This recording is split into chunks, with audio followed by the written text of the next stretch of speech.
Imagine a dimly lit room in the basement of a massive, brutalist building. The air is thick with dust and the smell of old paper. A man in a gray suit sits at a desk, staring at a ledger. He is not a general. He's not a diplomat.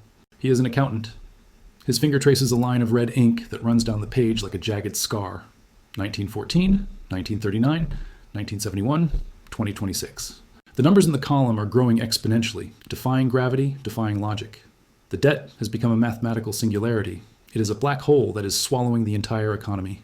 The accountant closes the heavy book. He knows there is no way to pay this back. The taxes of 1,000 generations would not be enough. He picks up a secure red phone. He does not call the Federal Reserve. He calls the Pentagon. And in that moment, a gear turns deep inside the machine of history. A missile silo opens in the desert. A carrier strike group changes course. The solution to the debt crisis has been found. It is not austerity. It is not default. It is war. Most people believe that wars are fought for ideology. They are fought for freedom, for democracy, for territory, or because some dictator woke up on the wrong side of the bed. This is the fairy tale they teach you in school to keep you patriotic and obedient. It is a lie. The brutal, cold truth is that modern wars are almost always financial events. They are foreclosure proceedings executed with cruise missiles. They are bankruptcy reorganizations disguised as national emergencies. When a sovereign empire accumulates so much debt that the interest payments begin to consume its ability to function, it has only two choices. It can declare bankruptcy and collapse internally, destroying its elite. Or it can find an external enemy, start a massive conflict, and use the fog of war to erase its liabilities. Before we dig deeper into this graveyard, you need to understand the danger of the information you're about to hear. The algorithm hates this topic. It triggers every suppression filter in the system because it unmasks the true nature of power. If you want to stay ahead of the narrative, you need to help the signal break through the noise. Subscribe to the channel and like this video right now. Do it to tell the machine that you are watching. Leave a comment below a single word, truth, to mark your place in the resistance. Now, let us look at the fire they are preparing to light. Think of the global economy as a giant warehouse. For decades, the managers of this warehouse, the central bankers and politicians, have been stealing from the inventory. They have been printing fake receipts money and selling goods they do not possess. Now, the auditors are coming. The creditors want to see the assets. The people want to know where their pension money went. The managers have a problem. If the audit happens, they go to jail. So, what do? Do they confess? No, they burn the warehouse down. They start a fire so massive, so devastating, that no one can check the books. And then they blame the fire on an arsonist, a foreign enemy. It wasn't our theft that destroyed your savings, they will say. It was the war. This is what I call a kinetic default. A financial default is when you tell your bank you cannot pay. A kinetic default is when you shoot your banker. We are currently living through the largest debt bubble in the history of the human species. Global debt is over $300 trillion. The United States alone owes $35 trillion. These numbers are just abstractions to you, but to the system, they are cancer. The tumor has grown larger than the host. The interest on U.S. debt is now higher than the entire defense budget. This is the terminal stage. The patient is dying. And the only experimental treatment left is a massive bloodletting. History is a crime scene, and if you know where to look, the fingerprints are everywhere. Look at 1914. The European empires were drowning in debt from colonial expansion and social programs. The gold standard was constraining their ability to print money. Suddenly, an archduke is shot in Sarajevo. A convenient spark. World War I begins. The gold standard is suspended.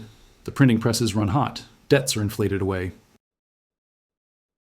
Millions die in the trenches, but the balance sheets are cleansed. Look at 1939. The Great Depression had devastated global economies. Deflation was killing the banking system. Then, the tanks roll into Poland. Suddenly, unemployment vanishes. Factories run 24/7. Massive government spending restarts the heart of the economy. War was the stimulus package that finally worked. We are now standing at the precipice of another 1914 moment. The parallels are terrifyingly exact. We have a declining hegemon, the U.S., burdened by unpayable debt. We have a rising challenger, China, holding the paper. We have a global financial system that has run out of road. The soft landing narrative is a sedative. They are trying to keep you calm while they position the pieces on the board. They know that the current financial order cannot survive another 5 years of peace. Peace is deflationary. Peace exposes the rot. War is inflationary. War hides the rot under a layer of patriotic fervor and emergency powers.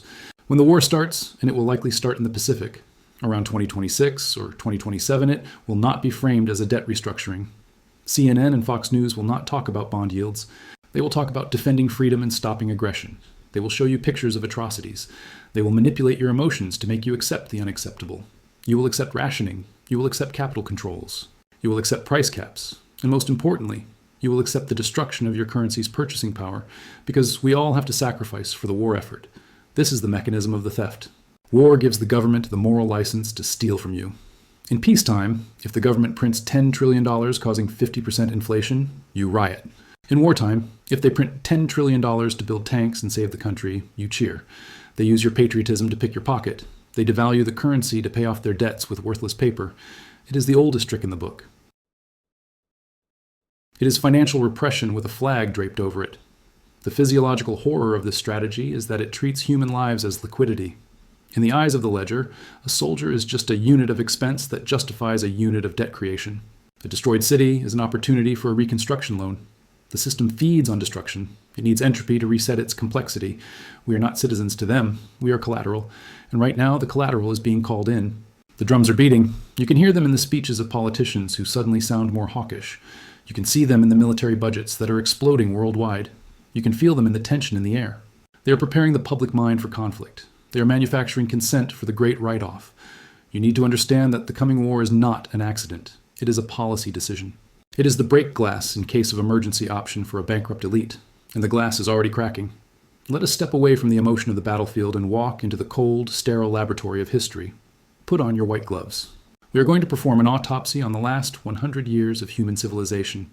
When you cut open the timeline, you don't see random chaos. You see a rhythm. You see a pulse. It is the heartbeat of a monster. Thump, thump. Accumulation. Thump, thump. Destruction. The global economy breathes in debt and breathes out war. This is not poetry. This is mechanics. It is a cycle as predictable as the tides, governed by the iron laws of mathematics and human greed. We are currently living at the very end of a long-term debt cycle. These cycles typically last about 80 to 100 years. They begin with a period of hard money, honest work, and reconstruction. Think of the post-World War II era. The world was broken, but the balance sheets were clean. Debt was low. Growth was real. We built highways. We went to the moon. We created the middle class. This was the spring and summer of the cycle. The organism was young and healthy. But success breeds complacency. As the generations pass, we begin to borrow. We borrow to consume. We borrow to speculate. We borrow to fund wars in Vietnam, in Iraq, in Afghanistan. The debt grows faster than the income. The organism starts to age. Arteries harden. The political system becomes corrupt, addicted to the sugar rush of cheap credit. By 2008, the patient had its first heart attack.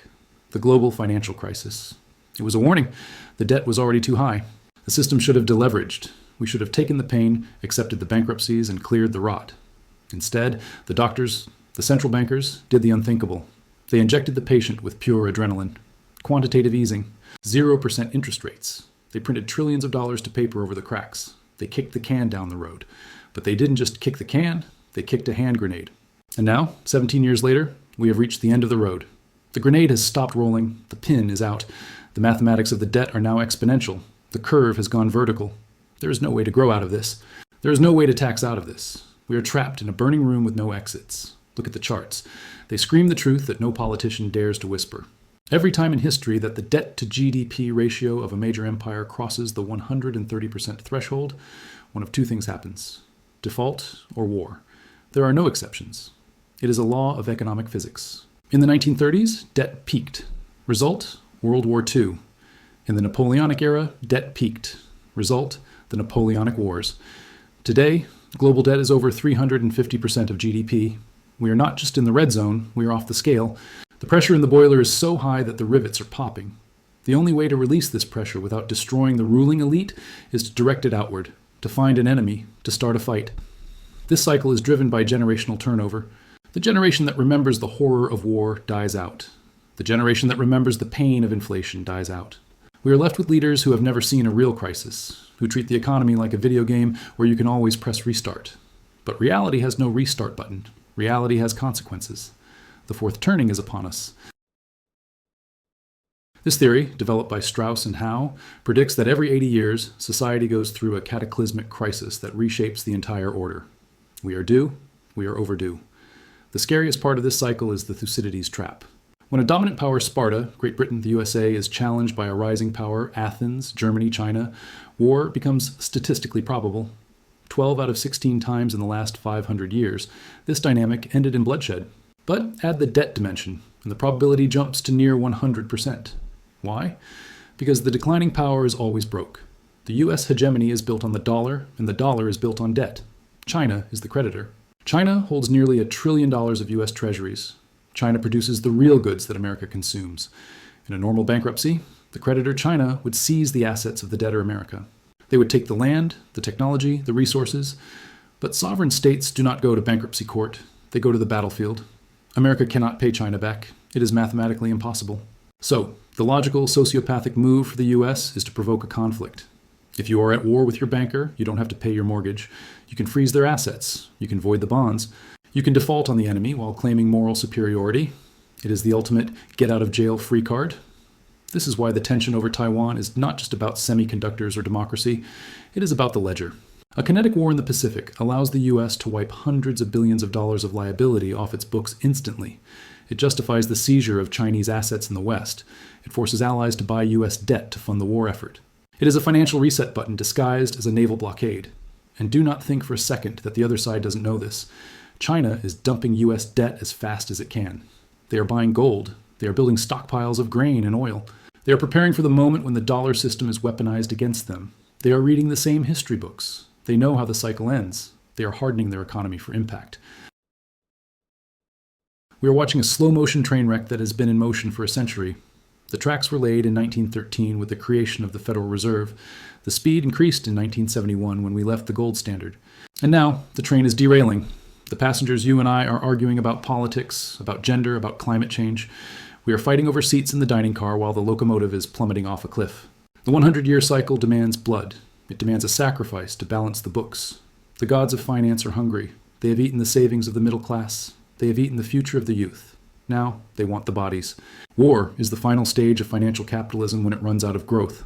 It is the moment when the system starts to consume itself to survive. You are living in the most dangerous decade in human history, not because of nuclear weapons, but because of compound interest. The bill has come due, and the only currency left to pay it is the lives of your sons and daughters. Now, let us descend into the engine room of the theft. We have established why they need a war. Now we must understand how the war allows them to steal everything you own without ever breaking into your house. The weapon is not a gun. The weapon is the printing press. In peacetime, the creation of money is limited by the public's tolerance for inflation. If the price of milk doubles overnight, people take to the streets. Governments fall. But war? War changes the psychology of the herd. War creates a state of exception where the laws of economics are suspended in favor of survival. This is where the concept of financial repression comes into play. It sounds technical, dry, boring. It is actually the most violent financial assault imaginable. Financial repression is a deliberate policy to keep interest rates below the rate of inflation. It is a way of liquefying your savings and transferring that purchasing power directly to the government to pay down its debts. In normal times, you would notice this. You would see your bank account losing value and you would move your money to gold, to foreign currencies, to Bitcoin. You would try to escape. But in wartime, the escape routes are blocked. This is the second part of the trap, capital controls. When the conflict starts, the government will declare that moving money out of the country is aiding the enemy or economic treason. They will lock the doors. You will be trapped in a burning currency. You will watch your life savings evaporate in real time, turning into tanks, drones, and missiles that explode halfway across the world. And if you complain, you are unpatriotic. You are a saboteur. Look at the numbers from World War II. The US government debt exploded, but they didn't default. How? They capped interest rates. They forced banks and pension funds to buy war bonds that paid 2% interest when inflation was running at 10 or 12%. Anyone who held those bonds lost half their wealth in real terms over a decade. It was a patriotic confiscation, a silent tax, and it worked. It liquidated the debt of the Great Depression. They are preparing to do exactly the same thing in 2026. But this time, the scale will be vastly larger because the debt is vastly larger. The mechanism is simple. The Federal Reserve will become the buyer of last resort for the entire US government. They will print quadrillions, not trillions of digital dollars to fund the war machine. This flood of new money will chase a shrinking supply of goods because supply chains will be broken by the war. The result will be hyperinflation, not the 8% CPI lie they feed you today. Real Weimar-style hyperinflation, 50%, 100%. But they won't call it hyperinflation. They will call it Putin's price hike or the Xi surcharge or supply chain disruption.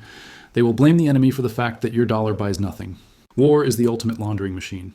It takes dirty debt created by corruption, waste, and incompetence, and washes it in the blood of soldiers, turning it into clean, patriotic debt. It allows the elite to reset the board. When the war is over, or when the currency finally collapses, They will launch a new system, a central bank digital currency, a new dollar, and the exchange rate will not be favorable to you. You will trade your worthless old paper for a handful of digital tokens, and your generational wealth will be gone, wiped clean. The ledger will be balanced on your back. Consider the physiological impact of this strategy on the population. High inflation is a constant state of adrenaline and panic.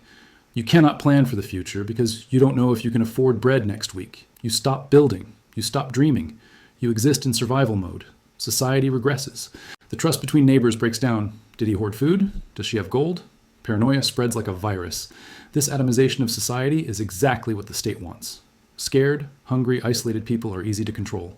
They look to the government for salvation. They accept the digital ration cards. They accept the surveillance. They accept the new order. The war economy is a command economy. It justifies the nationalization of industries. We need to seize the energy grid for national security. We need to control the food supply to prevent hoarding. It is the backdoor to total socialism, justified by the exigencies of conflict. The free market dies the moment the first missile is launched. Price controls will be introduced. You will see empty shelves. You will see black markets. You will see the return of the gray man, the smuggler, the only figure who thrives in a repressed economy. And what about the stock market? The wealth stored in your 401,000? In nominal terms, it might go up. The Dow Jones might hit 100,000, but a loaf of bread will cost $500. This is the illusion of the crack-up boom. The numbers go up, but the value goes down. You will feel rich on paper while you starve in reality. This is the cruelest trick of the inflationary weapon. It blinds you to your own poverty until it is too late. The elite know this. They are not holding cash. They are not holding bonds. They are buying farmland. They are buying mines. They are buying real assets that can survive a currency collapse. They are positioning themselves on the other side of the trade. They are shorting the dollar and longing chaos. When you hear a billionaire talk about philanthropy and global stability, watch what his hands are doing. He is building a bunker. He is moving his family to New Zealand. He is liquidating his exposure to the system he helped create. The year 2026 will bring the yield curve control on steroids. The Fed will pin rates at zero while inflation rages. This is the financial equivalent of holding a pillow over the face of the saver until he stops struggling. It is murder. Premeditated, cold-blooded financial murder of the middle class. And the weapon used to distract the victim, to keep him from fighting back, is the war on the television screen. You will be so busy hating the foreign enemy that you won't notice the domestic enemy emptying your pockets. You must understand, inflation is not a side effect of war. Inflation is the purpose of war. The war is the cover story. The inflation is the operation. The goal is to dilute the debt to zero.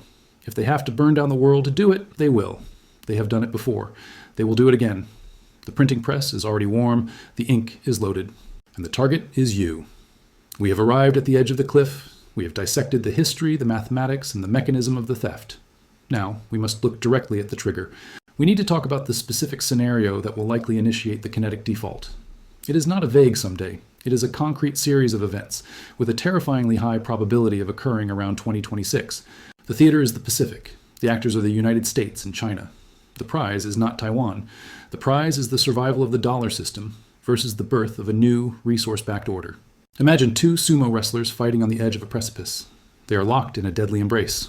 One wrestler is the United States, bloated with debt, fueled by a printing press that is running out of ink. The other is China, sitting on a mountain of real assets, but suffocating under a real estate bubble and demographic collapse. They are dependent on each other. China holds American debt. America buys Chinese goods. It is a suicide pact. If one falls, both fall. The only way to break this embrace without dying is to push the other one off first. The trigger mechanism is financial, not military. It begins with the U.S. Treasury market. Right now, nobody wants to buy long-term U.S. debt. The bond vigilantes are on strike. The auctions are failing. To keep the government funded, the Federal Reserve has to monetize the debt printing money to buy its own bonds. This devalues the dollar. China sees this. They realize that their $800 billion in U.S. treasuries are melting like ice cubes in an oven. They have a choice: hold them to zero or dump them. The moment China decides to aggressively dump U.S. debt, interest rates in America will spike to 10, 12, 15%. The U.S. economy will instantly cardiac arrest. The housing market will vaporize. The banking system will implode. Washington cannot allow this. They cannot allow a foreign adversary to dictate the cost of capital in the United States. This is the red line. This is the moment the accountant in the basement picks up the red phone. The narrative is already written. China is attacking our financial sovereignty. This is economic warfare. To stop the sale of bonds, the U.S. president will sign an executive order freezing Chinese assets.